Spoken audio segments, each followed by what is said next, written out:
Welcome, friends and collectors. You have joined me for another Diecast Emporium review. In today's video, we're going to be taking a look at a really cool model that I just picked up and added to my collection here within the week.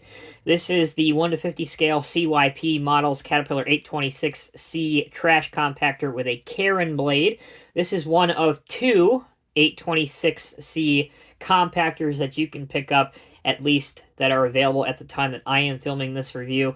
You can also pick up one with a straight blade in the Block C trade dress in colors if you want one with a straight blade and not necessarily this Caron blade.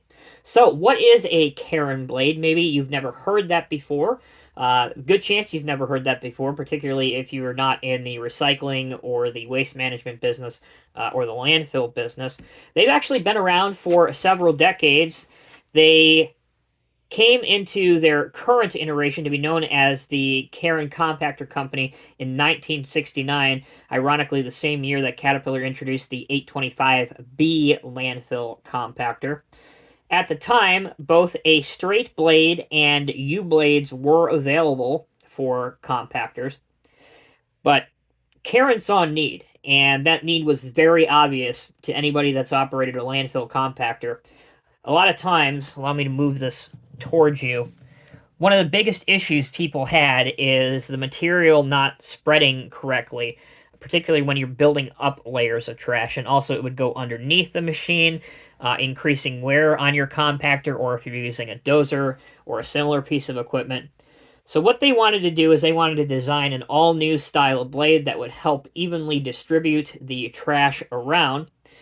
So they felt the need for a specialized trash blade by the early 1980s. So they came up with the double semi-U blade, or the DSU for short, and it was introduced in 1989. It's designed with a center splitter, this piece right here, which has been replicated quite well on the model. And what that splitter does is it causes the refuse or garbage to be forced on either side of the blade. You can see how it's kind of concaved in here on each side. So it's more evenly dispersed, and it also cuts down on your windrows that you're leaving behind because your material is not totally spreading like you would, let's say, on a straight blade, for example. But the biggest thing it does is it also helps prevent stuff from going underneath your blade and pancaking, if you will. I don't like using that term, but that's the only one I can think of at the moment. But pancaking material on your sheep's foot drums and really creating a mess for you. So that's a little bit about Caron, the blade, and the company. Back to the model. I gotta say, guys, this is not a cheap model. This is a very expensive model. This one that I purchased cost me $385 just for the model. I then had to pay shipping and tax, so about $400 US. The model itself is extremely light, very, very light, and that is because it is a resin piece. The paintwork, decal work, all top-notch, looks excellent. Actually, when I picked this thing up out of my mailbox, this is the box that it came in. I honestly thought that there had been a mistake. It happens. Everyone makes mistakes. I thought this was an empty box because it was so feather light. Really, this is the box that it comes in. There's no factory artwork or any factory box. It's just a crude white outer box, which with CYP 0110. And then on the top, you have Cat 826C Caron blade, or I would assume, I don't have the other one as of the time that I'm filming this review, but I probably will end up picking up the other one at some time if I can get one. I would assume the other one here would have the other version written on top. So that's it. It does come in the box with a bunch of these tiny little bubbles for packing material. So it kept it nice and safe for me, which I was very thankful for. I didn't have any issues. But yeah, other than that, it's a very nice looking model. I don't have a lot of landfill compactors in my collection in any scale. As for your working features, you can see that the sheep's foot drums, they will roll. The machine does articulate. That's how it steers.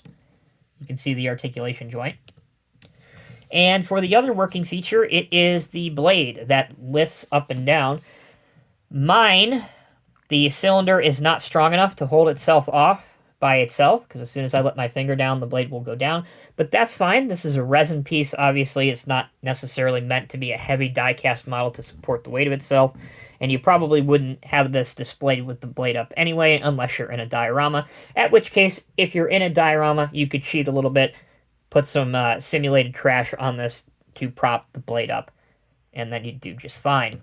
As for the detail work and the decals, you can see some hydraulic lines going to the cylinder. Some are black and the one main one is yellow. You have 826C. You have Cat here.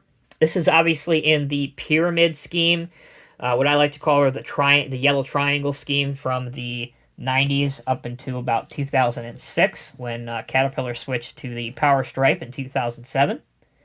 There's the back where you see Caterpillar written out. The hand and grab rails and the stairs, all of those are thin. They look really, really good. Coming over to here, same thing.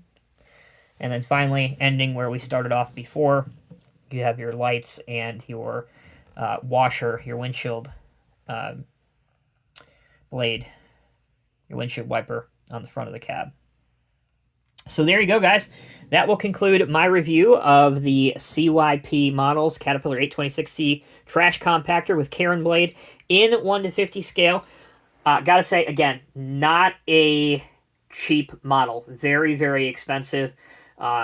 Nearest makes no difference. $400 by the time you get it shipped to you, at least here in the United States. But if you're looking to have an example of an unusual piece of CAT equipment, or if you're into garbage trucks or recycling pieces of equipment that we really, the Caterpillar collectors, really have not had anything to get super excited about since this, which was the Norscot Cat 836G. And I want to say this was early part of the 2000s. So it's nice to have something different. This is obviously a much heavier model. If you want to take a closer and in-depth look at this, I do have a review of this on my channel. You can click the link at the top of your screen right now if you are interested in seeing it. And before I close out the video, I mentioned the two different types of blades. Obviously, this 836 is a much larger machine than the 826, but you can see this has the different blade, the DSW blade, the semi-U blade, or the double semi-U blade, easier for me to say. That's the DSU double semi-U blade, and this has your straight blade. You can see the large difference between the two on your screen right now. So that will conclude it. Thank you all so very much for watching. If you enjoyed this video, please like it and share it with your friends. If you are new here on Diecast Emporium, please be sure to subscribe to us as we upload videos almost daily at this point, and things will only get busier as the holidays approach. Thanks again, everyone. Take care. Be well. I'll see you in the next review.